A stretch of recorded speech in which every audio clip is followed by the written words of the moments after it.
whether it's wind power, the importance of travel and tourism, productive ecosystems. A Mid-Atlantic, for those who don't know, and I defer please to the scientists, is really one of the most dynamic ecosystems because it's a place where different warm and cold systems meet. It's very productive fishery, so it's a very dramatic place to understand and to look at some of these issues. You look very much at essentially beaches and the U.S. Corps of Engineers. I mean, Sandy, we have a whole history of storms. Sandy wasn't the only storm. We have storm after storm that are reminding us that we live at the shore.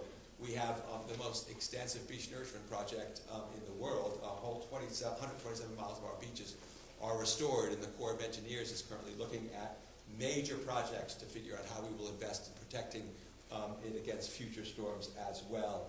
We also have small towns, working waterfronts. So this isn't only about big urban impacts, but think about your vision of a traditional community, whether it's a fishing community or a beach community, and they're really small communities. And that way of life might actually be a threat by some of the issues that we'll be hearing about in the next day and a half.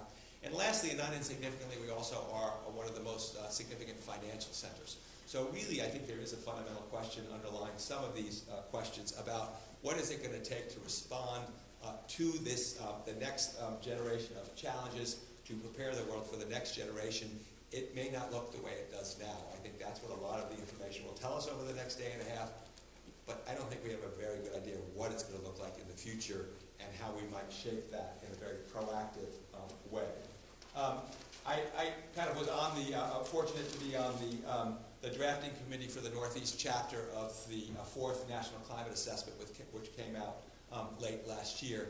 And it really underscores not only the state of advancing understanding about the nature of these challenges, but also the unique aspects, some of which I've already highlighted, to this region and what we need to think about as the region. And it really goes to our very core. Really, when you think about New England, you think about its seasonality. Whether you're talking about Vermont, Chesapeake Bay, New Jersey, thinking about the unique aspects which really have historically supported our economy, but also support our way of life. Those things are definitely changing and under threat. So really thinking about how we, as one of the earliest developed areas that has the most dense population, the largest urban population, but also significant small communities and rural communities, how do you deal with an issue that's that complex sociologically in terms of addressing the rural and inland communities as well as the major urban issues? There are also a lot of emerging issues as well, and certainly public health is one of them, thinking really about how the changes are going to impact on things about disease, how some of the patterns that we're looking might impact public health. And also, as I suggested earlier, thinking about really what is our adaptive capacity. You know, it's fine to see the train coming at you, but what is your response to that, and how are we going to support that? So really, I think we are increasingly in this region cognizant of the issue. I think we're increasingly seeing what we had a lot of examples, and this is the positive part of the story. We have a lot of examples in this region about really affirmative adaptation actions. But I think we're going to hear at the end that maybe that's not enough. So we're adapting to a certain point to the current known problems. Whether we are adapting to the future scale that we need to is a very different question, and we look forward to struggling with some of those questions with you over the next day and a half. So finally, a few housekeeping items before I ask President Domena to come up and give us a more official welcome. If you haven't found them already, the bathrooms are to your left is the women's and the right is the men's room. Please keep your phones off if you can. I do want to also very much thank the Planning Committee, particularly Professor Randy Abate, who really not only came to the university, and we're so excited to have him here as the Rectus Family Urban Coast Institute Endowed Chair. It's really wonderful to have him, but he's a great thought leader that really thought through some of the ideas and the enormity of what we're trying to tackle. So we really are grateful for Randy, but also the other parts of the Planning Committee, Tom Harrington, Jason Adolph, Carl Villacoba, and most importantly, the administrative assistant, Doris Meyer. And if you haven't met her, she really is the one who made sure all the pieces fit together in the end, that we could pull this show off over the next day and a half. So again, thank you very much for coming. And with that, I'll ask President Domena to come up and give us a few Thank you, Tony. Tony and the UCI are a fabulous resource for this university and just do amazing work, not only with our students, but in the surrounding community, region, and even on the national level with regard to ocean policy. And so, my hat's off to you. Welcome to Monmouth University. I see some familiar faces in the crowd, so hello again, and some unfamiliar faces, so welcome to our beautiful campus.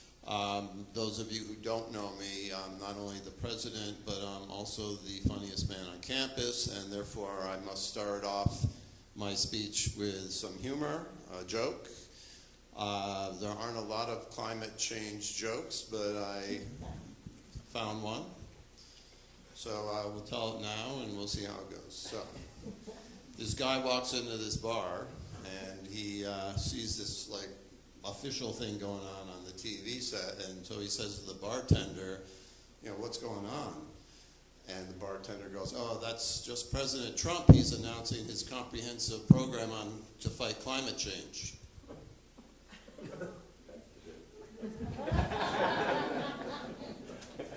Solid. Anyway, hopefully he's not here. So.